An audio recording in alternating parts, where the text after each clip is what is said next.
Hey everybody, welcome back. I'll show you what I got done today, and it's partially done anyway. Leading edges on both flaps are temporarily in place, not clamped, not epoxied yet.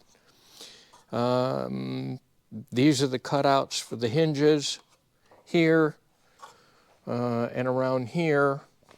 And then, of course, down here on the end, you can see I've got my fiberglass dust is still all over pieces. Nothing's been cleaned up yet. I got all these epoxied and riveted in the last video.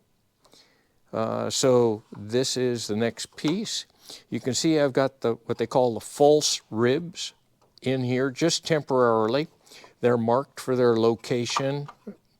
And their location is approximate for these. This one has to be pretty darn exact. They want it right out here against this edge. And the reason that these are in there is that once the fabric goes on here and you start to tighten the fabric up, this fiberglass is very, very thin. It would pull on this enough that it would distort it completely out of shape. So they put these in there as a stiffener to provide some support for it. The ends have not been trimmed off yet. I'll wait until I get everything epoxied in place. You probably saw in the video where I was using an angle grinder and a sanding disc for thinning this cap strip down. I don't recommend that for unless you're unless you're really, really careful, because using that metal sanding disc, even a fine grit, one false move and this little bitty thin cap strip disappears. And it'd be gone. And once it's gone, then there's no putting that back again. So I was very, very careful doing that. The book recommends using a sanding block, and that's probably the preferable way to do it. But this worked out okay for me. There will be a little bit of filler material go in here. It's very similar to automotive Bondo, but it is something made for wood and airplanes. It's very, very light. It's not polyester based like automotive Bondo is, but works the same way. Uses a catalyst also in it. I have not worked out how I'm going to place these false ribs inside, and this is a scrap. That's kind of how they fit in there.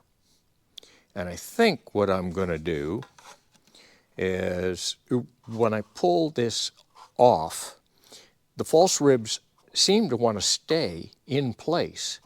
And since I have a little small dot where each one of them goes, I can line them up also. But I think I'm going to apply the epoxy on the inside, stick the false ribs up in their pretty close approximate location, and then epoxy the tube and the back side of each false rib, and then glue them in place and clamp them. This piece not only has to be clamped back, but also clamped this way also, so that it holds this down, so you don't end up using as much filler material to bridge this across and smooth it out. So those are pretty much ready to go now. Took all darn day to do that, but it's working really, really well. One thing that I ran across, and probably won't happen to most of you, but it did me. I would recommend getting a new tape measure when you start your project. Because what I found is that, and make sure that this little tab on the very end, you can see it moves a very tiny amount. Make sure that that's nice and free for you so that you get good, accurate dimensions.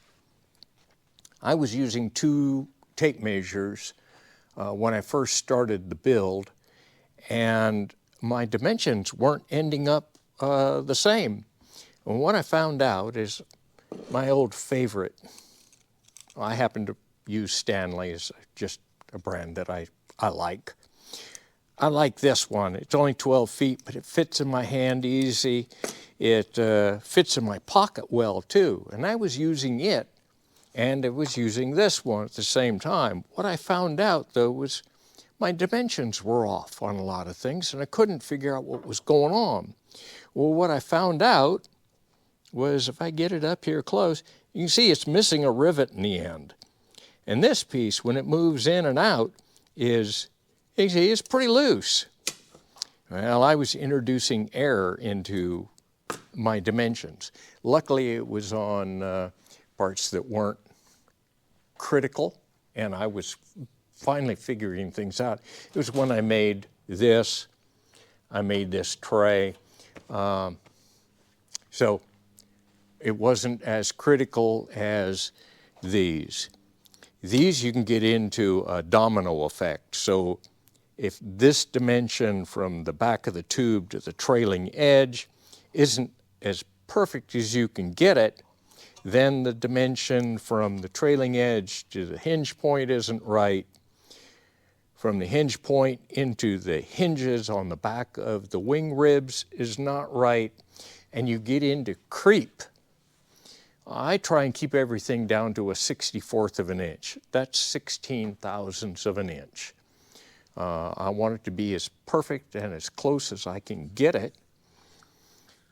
But if you're not careful, you get into creep, and it becomes that domino effect where one part's off a 64th of an inch, the next part is off a 64th, pretty soon you're into a 32nd of an inch, and it gets to a point where you box yourself into a corner pretty fast.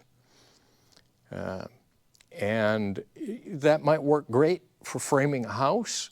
I've walked through some subdivision homes where things were off a half an inch in a brand new home and had to be torn out later. But on the plane, you only get one chance. So that's what I'm sticking with, is a 64th. And if I can get closer than that, great. But I spend a lot of time, you never see it on camera, measuring, remeasuring, and measuring again. That was a pretty big lesson to learn.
Anyway,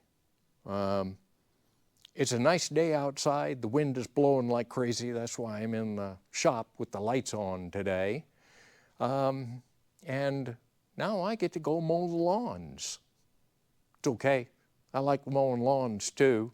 It's called instant gratification.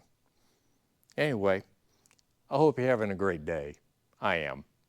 I'll talk to you later. Bye.